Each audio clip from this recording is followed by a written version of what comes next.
दुर्ग में आरटीई यानी कि शिक्षा का अधिकार का जनता को सही तरीके से लाभ नहीं देने वाले आम आदमी पार्टी ने आरोप लगाए हैं। इसी के चलते आप नेताओं ने कलेक्टर से मुलाकात की और नोडल अधिकारी संगीता बघेल पर आरोप लगाया कि बच्चों के अभिभावकों की बजाय दादा दादी का नाम डाल दिया गया।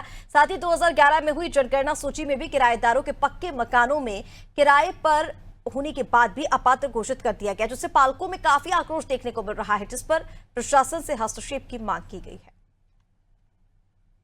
बच्चों को आरटी में फॉर्म भरे थे, उसी के कारण क्या बोलते बोले हैं मैडम नहीं होगा करके, इसके वजह से सर्वे सूची में नाम नहीं है पिता का, इसीलिए रिजेक्ट कर दिए, अनकम्प्लीट में डाल दिए फॉर्म को।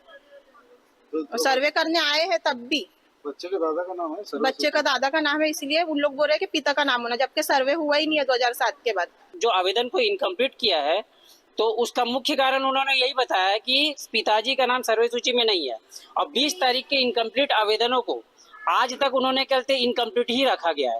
भाई हमें लॉटरी में कहते उपस्थित होने का मौका ही नहीं दिया उन्होंने। कम से कम हमारे या तो फॉर्म को रिजेक्ट करते या तो कहते उस पर कार्रवाई करते, मगर कोई कुछ नहीं किया गया। और इन्होंने शासकीय कन्याशाला वैशाली नगर द्वारा संगीता सिंह बघेल नोडल अधिकारी वहाँ के, उनके द्वारा वहाँ से अधिकारियों को भेजा गया था। हमारे घर का सर्वे हुआ, सर्वे के उपरांत भी हमारे मतलब फॉर्म में किसी भी प्रकार की प्रतिक्रिया नहीं हुई है, जिसको लेकर हम आज कलेक्टर में उपस्थित हुए हैं शिकायत देने के लिए।